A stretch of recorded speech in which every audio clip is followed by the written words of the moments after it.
My first book about history.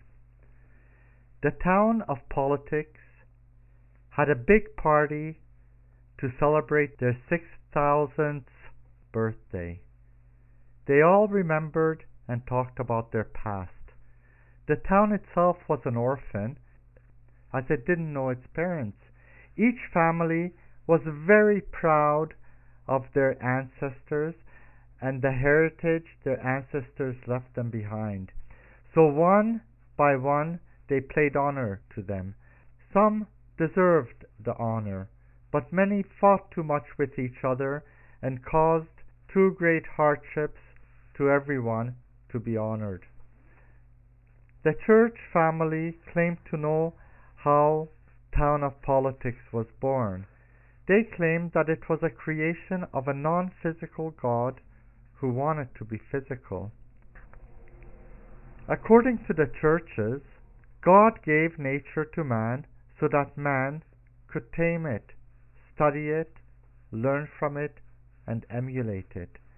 God created Adam and Eve and warned them not to have sex. He claimed sex was a double-edged sword and more dangerous than a child playing with fire in a hayloft. But Adam's snake ended up to convince Eve to play and eat, and before long Adam and Eve had two sons, Cain and Abel. Cain stayed home and tended to his garden and his plants. Abel, on the other hand, herded animals far away from the comforts of his home. One day, the two brothers wanted to please God, so they made a special meal for him. Abel built a fire and grilled a lamb over it, turning it occasionally between naps. Cain, sweating, prepared the entire day, baking bread and pastry and cooking the veggies. When the meal was ready, they brought it to God, who pigged out on the juicy roasted lamb and didn't even try any of Cain's bread and vegetables. Even the pastry that took so much effort to decorate was left unseen and unappreciated in the kitchen. That made Cain very mad. He got so pissed off that he hit his brother with his cane so that Abel was no longer able to go hunting and bring back meat that God liked so much. Abel eventually died of his wounds, and because Cain also liked meat but was too lazy to go herding and hunting, he tamed all kinds of animals and raised them on his farm. Notable members of the church family were Abraham, who had tamed his camels to cross over uncrossable stretches of desert to reach to see a vast sea. He was able to join peoples of the desert with peoples of the sea by trading their products with them. 2,000 years later, Moses gave his people, called Jews, eye for an eye morals that eventually turned into eyes for eye and teeth for a tooth. Moses freed the Jews from slavery and led them out of Egypt to the most fertile land he found. He then had the inhabitants, men, women, and children, killed and claimed the land as his own. They built up the land and made the deserts bloom. 2,000 years later, Jesus, who proclaimed a message of salvation for all people, said that to be saved, you have to love your neighbor like you love yourself. It took 2,000 years of proving that his message of salvation was flawless. Everything was tried to find a flaw, from inquisitions to wars to protests and scandals, before man realized that Jesus' message of salvation persisted despite all odds and that the test of time revealed its truth. 500 years later, Mohammed tried in vain to unite, centralize, standardize all rituals of Jews and Christians to ISO 9000 norms, but it caused such an uproar that it ended up dividing more than uniting. The Africans claimed to be the oldest and the very first family in town. They claimed to be the founders of the town of politics, as the very first civilizations flourished by them. They claimed that the black skin of their first pioneers paled the farther they settled away from their home. They claimed that the yellow skin of the Chinks and the white skin of the Euros were just paler versions of their own black skin. The past they remembered the most proudly was Egypt, the civilization that lasted 3,000 years till Alexander Euro and his Greeks showed up in 3000 BC. The Euros stayed until the Yanks thought it was their turn and mercilessly plundered their home and took the people back home with them as slaves. Now, like an old dying person, exploited to the full, nobody wanted anything else to do with the Africans. When it was the Arabs' turn to introduce their past, they admitted that, like the Euros, they had a long history of fighting amongst each other. They were proud that they invented the language called mathematics, and that they kept the fire of knowledge burning during the time when the Euros had a blackout called the Dark Ages.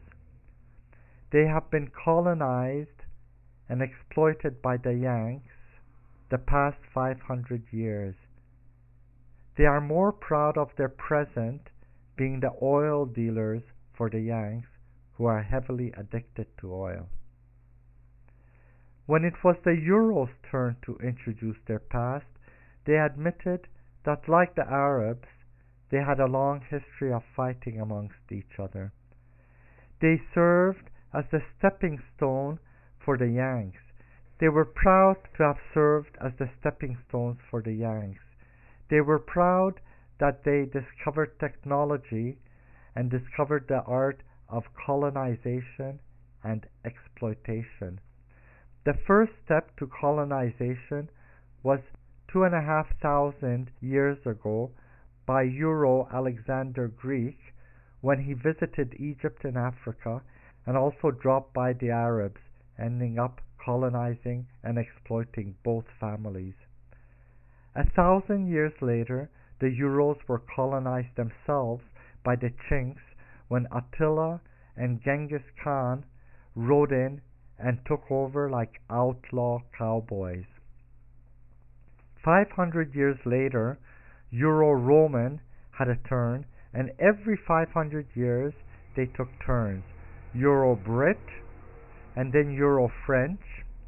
Not to be outdone, Euro-Adolf German had his shot at trying to colonize and exploit his neighbors. Adolf German's son persisted and finally succeeded to unite, centralize, standardize all relatives and neighbors to ISO 9000 norms. The Yanks were the youngest family in town. They were the rich, spoilt relatives of the Euros. 500 years ago, they got a boat and learned to sail and left the Euros. They claimed the Euros were too strict with them and only let them read books that the church family sold. They wanted freedom and got in their boat and sailed until they found fertile land they called America.